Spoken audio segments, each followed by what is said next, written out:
আমাদের সিলেটের একটা ঐতিহ্য হচ্ছে সাদা পাথর, তাই না? জি, কি পাথর? সাদা পাথর। আজকে দেখলাম নিউজে প্রায় ১.৫ কোটি টন না জানি ফুট, ১.৫ কোটি টন বা ফুট, মানে নিউজে দেখলাম আর কি, হেডলাইনে আসছে, পরে আমি একটু নিউজটা দেখলাম, তো আমি ভাবলাম যে আজকে একটু কথা বলবো। এই জন্য আসলে মুরব্বীরা আঞ্চলিক ভাষায় বলছে আর কি, আগের দিনের মুরব্বীরা বলছে পরের জিনিস হরণে গতি নাই তার মরণে। পরের জিনিস লুণ্ঠন করে, পরের জিনিস ক্ষতি করে, পরের জিনিস আত্মসাৎ করে সে পৃথিবীর মানুষ হয়তো জানে দেখে যে আসলে লোকচক্ষু থেকে সে আড়াল হয়ে গেছে, কিন্তু লোকচক্ষু থেকে আড়াল হয়ে এমন এক জায়গায় সে চলে গেল যেটা একমাত্রই এটা তার আপন গন্তব্য। এটার দুঃখের ভাগও কেউ নিবে না, সুখের ভাগও সে কাউকে দিবে না, এটা তার আপন কর্মফলের জায়গা, তার মানে হচ্ছে কবর। তো এই কারণে বললাম আমাদের বর্তমানে যে বাংলাদেশের যে প্রেক্ষাপট, আসলে মানে আমাদের বর্তমান যে অন্তর্বর্তী সরকার, আমার কাছে মনে হচ্ছে সে মানুষটা একেবারে নির্বোধ একটা মানুষ। কে মানুষ? নির্বোধ একটা মানুষ। বাংলাদেশের ইতিহাসে বয়স তার কম হয় নাই, আমরা তত্ত্বাবধায়ক সরকারও দেখেছি, দলীয় সরকারও দেখেছি, কিন্তু এর মতো এত নির্বোধ আমি রাষ্ট্রনায়ক আমি দেখি নাই। কেন বললাম? সিলেটের এত বড় একটা মানে ঐতিহ্য, সিলেটের বাংলাদেশের একটা গর্বের জায়গা, একটা মানে কি বলবো, অত্যন্ত অপূর্ব সুন্দর একটা জায়গা, যেখানে বিচরণ করার জন্য মানুষের মনের মধ্যে একটা সবসময় একটা আকাঙ্ক্ষা থাকে। কিন্তু আজকে রাষ্ট্রের এই ভঙ্গুর অবস্থার কারণে আজকে কিন্তু অপরাধীরা দেদারসে অপরাধ করেই বেড়াচ্ছে। আর প্রশাসন আসলে প্রশাসন কি বলবো, মানে প্রশাসনিক দায়িত্ব যারা পালন করতেছে আসলে তারাও তাদের মনের ঘরে কি চলছে এটাও আমরা কিন্তু সাধারণ মানুষ এটা বুঝতে পারতেছি না, এবং আমরা বুঝতে পারবো না, কারণ তাদের যেই জায়গাটা, এই জায়গাটা অত্যন্ত সেন্সিটিভ একটা জায়গা। আমার কাছে অবাক লাগলো যখন এই মাঠের দিকে তাকালাম, শূন্য মাঠ পড়ে আছে, কিন্তু সৌন্দর্য মনের অজান্তেই বিলীন হয়ে গেল। যে মানুষগুলো এখানে, তো কোনো না কোনো দলের নেতার ইন্ধন ছাড়া তো আর সাধারণ মানুষ এগুলো নিতে পারে না।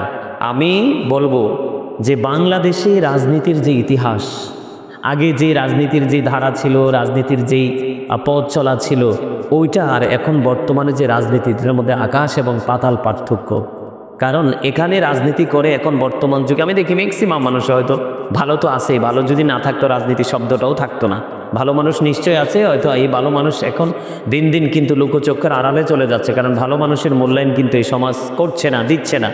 তো নষ্ট মানুষগুলো এবার যেই দলে করুক, ওই দলের নষ্ট মানুষগুলোর ইন্ধনে কিন্তু সাধারণ মানুষ তার অধিকার থেকে বঞ্চিত হচ্ছে, তার সুবিধা থেকে বঞ্চিত হচ্ছে। আমি একটা কথা বলি, হযরত ওমরের একটা বাণী, যে কোনো দেশের মানুষ যদি পেটের খিদায় চুরি করে, কি করে? কোনো দেশের মানুষ যদি পেটের খিদায় চুরি করে, তোমরা সেই চোরের হাত কাটার আগে সেই দেশের প্রধানমন্ত্রী হাত কেটে ফেলো। কারণ একটা রাষ্ট্রনায়ক চাইলে, একজন প্রাইম মিনিস্টার চাইলে একটা রাষ্ট্র থেকে অভাব নামক শব্দটাকে কি করতে পারে? দূর করতে পারে। কিন্তু আমাদের এই জনগণকে নিয়ে ভাবনা নেই বলে যারা নেতৃত্ব দিচ্ছে, যারা ক্ষমতা নিয়ে বসে আছে, করব আপনারা আপনাদের জায়গা থেকে আমাদের দেশটাকে সুন্দর রাখার জন্য, সাধারণ মানুষকে সুখে রাখার জন্য, সুন্দর রাখার জন্য আপনারা সবাই সবার জায়গা থেকে সেই ভূমিকা নিয়ে কাজ করবেন। কারণ ডক্টর আল্লামা ইকবাল কি বলেছেন, যে খোদা প্রাপ্তির পথ রয়েছে লুকানো, রয়েছে মানব সেবার মাঝে, পাবো না কোথাকে আলখেল্লা তাসবিহ আর যায় নামাজে। আমি নামাজ পড়লাম, রোজা করলাম, দাড়ি রাখলাম, টুপি পরলাম, জুব্বা পরলাম, তাসবিহ হাতে নিয়ে হাঁটলাম, কিন্তু গোপনে গোপনে মনের ঘরে আমি অন্যের সম্পদ লুণ্ঠন করার চেষ্টা করতেছি, অন্যের হক নষ্ট করার চেষ্টা করতেছি। এই তাসবিহ তাহলিল দিয়ে কিন্তু আমি কখনোই আল্লাহ পাবো না। তার একটা একদম জ্বলন্ত প্রমাণ হলো সূরা আনকাবুত। আল্লাহ কি বলছেন? ইন্না সলাতা তানহা আনিল ফাহশাই ওয়াল মুনকার। নামাজ মানুষকে খারাপ কাজ থেকে বাঁচিয়ে রাখে। যে মানুষ নামাজ পড়ার পরে অন্যায় অপরাধ থেকে বাঁচতে পারলো না, মিথ্যা কথা থেকে বাঁচতে পারলো না, পরের হক মারার চিন্তা থেকে বাঁচতে পারলো না, মুখ এবং হাতের ক্ষতি থেকে আরেকজন মুসলমান নিরাপদ রইল না, সে কখনোই নামাজি হতে পারলো না, সে কখনোই পরিপূর্ণ মুসলমান হতে পারলো না। আরে একজন মানুষ যখন সুন্দর সুষ্ঠুভাবে পথ চলবে তাকে স্বয়ং আল্লাহ রাব্বুল আলামিন সহযোগিতা করবে। কিন্তু ইসলামের আইন মেনে যদি আমরা না চলি তাহলে কিন্তু আমাদের পথ চলা সুন্দর হবে না। যাই হোক, অনেক কথা বলে ফেললাম। আমার একটাই অনুরোধ সবার কাছে থাকবে, ভিডিওটা যার কাছেই যাবে আপনারা দয়া করে এটাকে একটু ছড়িয়ে দিবেন, মানুষের মাঝে এটাকে একটু ছড়িয়ে দিবেন, এই জন্য যে আসলে কার কখন কোন বক্তব্যের মাধ্যমে তার মানসিক পরিবর্তন আসে সেটা কিন্তু আমি আপনি কেউ জানি না, জানে একমাত্র আল্লাহ। আমি সবাইকে বলবো, দেশকে ভালোবাসুন, দেশের মানুষকে ভালোবাসুন। আপনি মরে যাবেন, আপনার কর্ম কিন্তু মরবে না, আপনার কর্ম থেকে যাবে। তো আমি সবাইকে এইটুকু অনুরোধ করব, যার কাছে যতটুকু ক্ষমতা আছে প্রত্যেকেই প্রত্যেকের জায়গা থেকে এই ক্ষমতাটুকু দেশ এবং দেশের মানুষের জন্য কাজে লাগান। একদিন দেশ এবং দেশের মানুষ আপনার জন্য কি হয়ে যাবে, আপনার জন্য দাঁড়িয়ে যাবে, এটাই বাস্তবতা। আমি যদি কাউকে কিছু দেই তাহলেই সেখান থেকে আমি ফিডব্যাক কিছু পাবো, রিটার্ন কিছু পাবো। আমি যদি কাউকে দিতেই না জানি তাহলে সেখান থেকে পাওয়ার স্বপ্ন দেখা বোকার স্বর্গে বসবাস করার মধ্যে কোনো পার্থক্য নেই। আমি সকলকে বিনীতভাবে অনুরোধ করব, আমরা সবাই 5 ওয়াক্ত নামাজ পড়ব, হালাল পথে রোজগার করব।